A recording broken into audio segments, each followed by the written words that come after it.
উচ্চ রক্তচাপ বা হাই ব্লাড প্রেশার এই রোগটার প্রতিকার নিয়ে আজকের ভিডিওতে বিস্তারিত কথা বলবো। শুরু করছি কিভাবে উচ্চ রক্তচাপের সৃষ্টি হয় সেটা সহজ ভাষায় বুঝিয়ে বলে, কারণ রোগটা যত ভালোভাবে জানবেন নিয়ন্ত্রণে রাখাও তত সহজ হবে।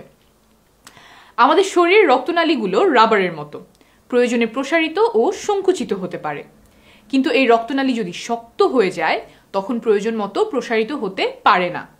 রক্ত চলাচলে বাধা বেড়ে যায়, দেখা দেয় হাই ব্লাড প্রেশার। এছাড়াও প্রেশার বাড়ার আরও কিছু সূক্ষ্ম কারণ রয়েছে। হাই ব্লাড প্রেশার কিভাবে সৃষ্টি হয় জানলেন, এখন খুব সহজ করে বুঝিয়ে বলছি প্রেশার বেড়ে গেলে শরীরে কি কি সমস্যার সৃষ্টি হতে পারে। 1.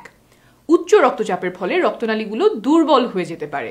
রক্তনালীর দেয়াল পাতলা হয়ে বেলুনের মতো ফুলে ওঠে, সেটা হঠাৎ করে ছিঁড়ে যেতে পারে, তখন ব্রেইনে মারাত্মক রক্তক্ষরণ দেখা দেয়।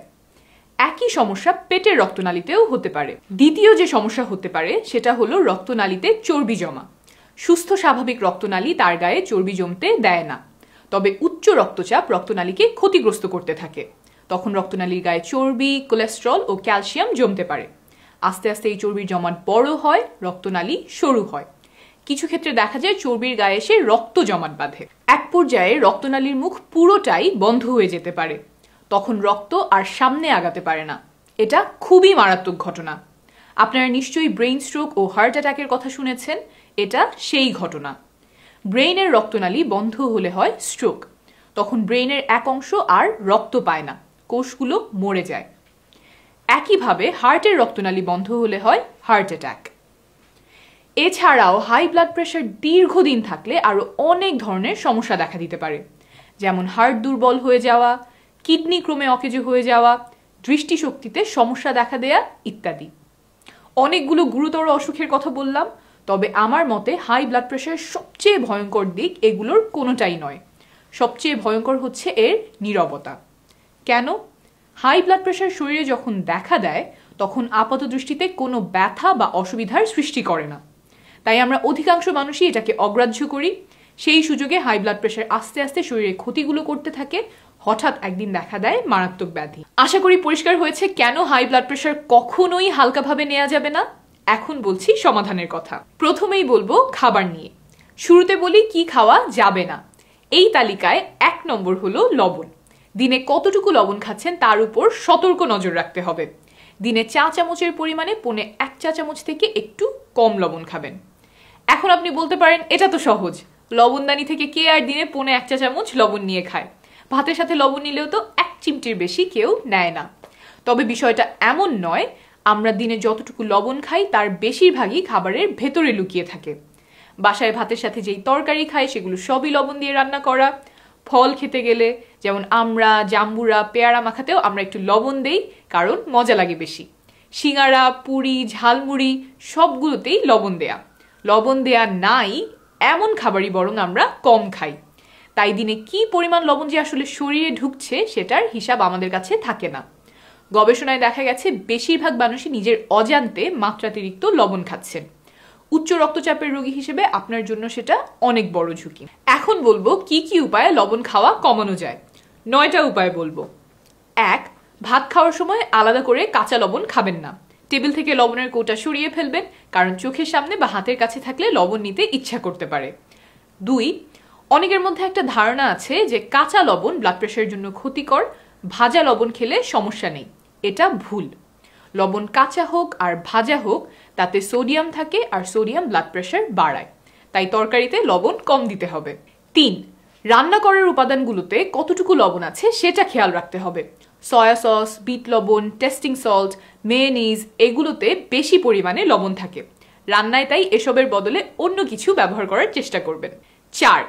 বাসায় রান্না করা কিছু খাবারে এবং কিছু প্রাকৃতিক খাবারেও লবণ একটু বেশি পরিমাণে থাকে, সেগুলো এড়িয়ে চলবেন বা খেলেও অল্প পরিমাণে খাওয়ার চেষ্টা করবেন, যেমন চিংড়ি মাছ, পনির, কিছু কিছু ভর্তা ও আচার ইত্যাদি।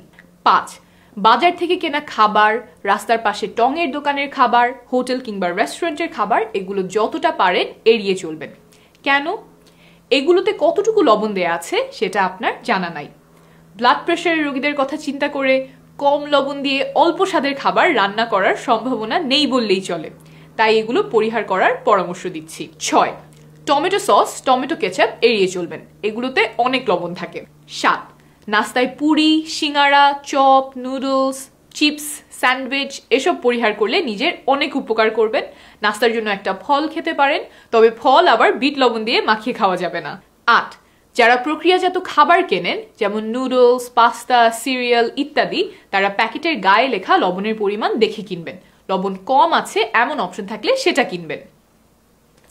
9, দাওয়াতে গেলে পোলাও বা ফ্রাইড রাইস না নিয়ে পারলে সাদা ভাত খাবেন, কারণ ভাত আমরা সাধারণত লবণ ছাড়াই রান্না করি। নান রুটি না নিয়ে সাধারণ সেকা রুটি খাবেন লবণ পরিহার করার জন্য। খাবারের মধ্যে থেকে আর কি কি কমাতে হবে? প্রথমে বলেছি লবণ। কমানোর তালিকায় 2 নম্বর হলো তেল, চর্বি বা ফ্যাট জাতীয় খাবার। সব মিলিয়ে দিনে 2 থেকে 3 চা চামচের বেশি তেল খাওয়া যাবে না, সেটা মাছ, মাংস, সবজির তরকারির সাথে হোক বা নাস্তার ভাজা পোড়ার সাথেই হোক। খাবারে ফ্যাট কমানোর 6টি উপায় বলছি।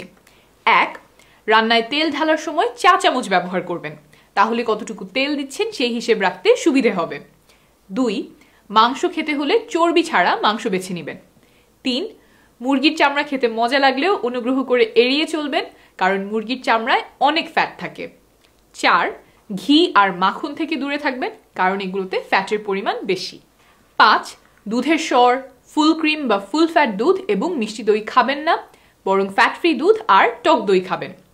6, ডিম তেলে না ভেজে সিদ্ধ করে বা পোচ করে খাওয়ার চেষ্টা করবেন। একটা ডিম ভাজতেই অনেকে 1 থেকে 2 চামচ তেল ব্যবহার করে। এবার আসি খাবারের তালিকা থেকে কমাতে হবে এমন 3 নম্বর খাবারে, সেটা হলো চিনি। সারা সপ্তাহের খাবারে যাতে 2 থেকে 5 টেবিল চামচের কম চিনি থাকে। এই বিষয়ে 2টা বোনাস টিপস। 1, কোক, 7 আপ ইত্যাদি সফট ড্রিঙ্কসে প্রচুর পরিমাণে চিনি থাকে, এগুলো একদম না খাওয়াই ভালো। আপনি সারা সপ্তাহে সর্বোচ্চ যতটুকু চিনি খেতে পারবেন, 600 ml 1 বোতল কোকেই তার চেয়ে বেশি পরিমাণ চিনি থাকে। 2, টমেটো কেচাপ, এটাতে ভালো পরিমাণ চিনি থাকে, একটু আগে বলেছি লবণও থাকে, তাই এটা বাদ দিতে হবে। লবণের মতোই তেল এবং চিনি বিভিন্ন রান্নার উপকরণ এবং খাবারের মধ্যে লুকিয়ে থাকতে পারে, তাই বুদ্ধি খাটিয়ে সতর্কতার সাথে রান্না করা এবং খাবার খাওয়া সম্পন্ন করতে হবে। এবার আসি কি খাবেন। কিছু কিছু খাদ্যে পটাশিয়াম থাকে যেটা রক্তচাপ কমায়। কোন খাবারে পটাশিয়াম থাকে আর কিভাবে বেশি পটাশিয়াম খাবেন? 3টা উপায় বলছি।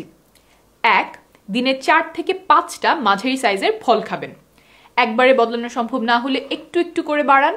ধরেন আপনি হয়তো দিনে 1 বা তার কম ফল খান, তাহলে চিন্তা করেন আগামী 1 সপ্তাহ আপনি প্রতিদিন অন্তত 2টা করে ফল খাবেন।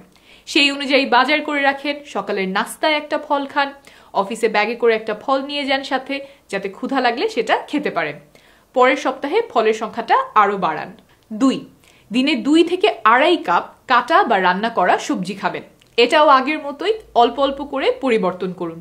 যদি সবজি তেমন খাওয়া না হয়, তাহলে সিদ্ধান্ত নেন আপনি আগামী সপ্তাহে প্রতিদিন অন্তত 1 বেলা 1 কাপ সবজি খাবেন। ফল আর শাকসবজিতে প্রাকৃতিকভাবেই পটাশিয়াম মজুদ আছে, এগুলো আপনার রক্তচাপ কমাতে সাহায্য করবে। পটাশিয়াম বাড়ানোর জন্য ভুলেও আবার নিজে নিজে পটাশিয়াম ট্যাবলেট খাওয়া শুরু করবেন না। এই গেল ফলমূল, শাকসবজির কথা। খাদ্যে পটাশিয়াম বাড়ানোর 3য় উপায় হলো দুধ এবং দই।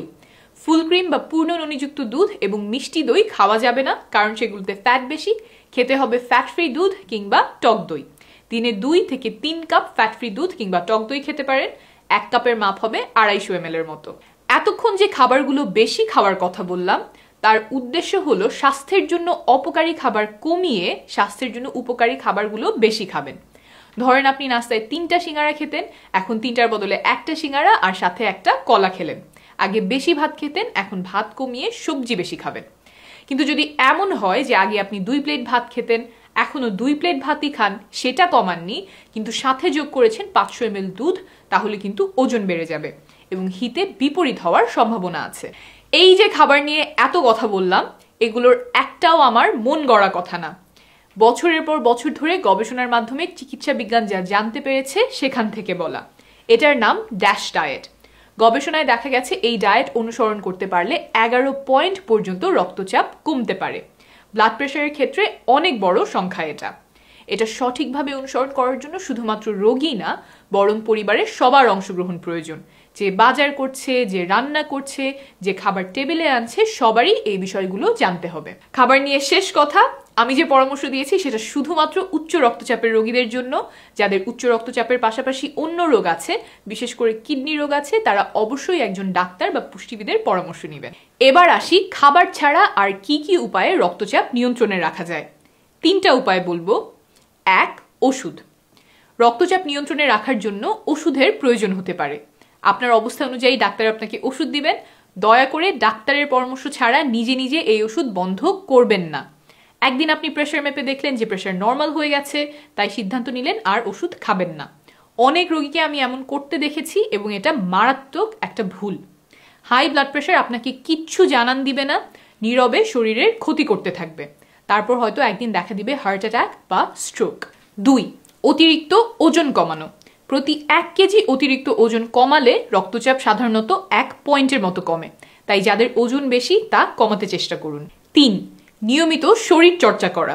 সপ্তাহে 2.5 ঘন্টা করে নিয়মিত ব্যায়াম করতে পারলে রক্তচাপ 5 পয়েন্ট পর্যন্ত কমতে পারে। আস্তে আস্তে শুরু করেন, চেষ্টা করেন সপ্তাহে অন্তত 5 দিন আধা ঘন্টা করে দ্রুত হাঁটতে। একটা জিনিস উচ্চ রক্তচাপের রোগীরা করবেন না, সেটা হলো ধূমপান। কারণ ধূমপান এবং উচ্চ রক্তচাপ দুটোই হার্টের রোগের ঝুঁকি বাড়ায়, তাই ধূমপান ত্যাগ করতে হবে। নিরাপদে থাকবেন, শীঘ্রই আবার দেখা হবে।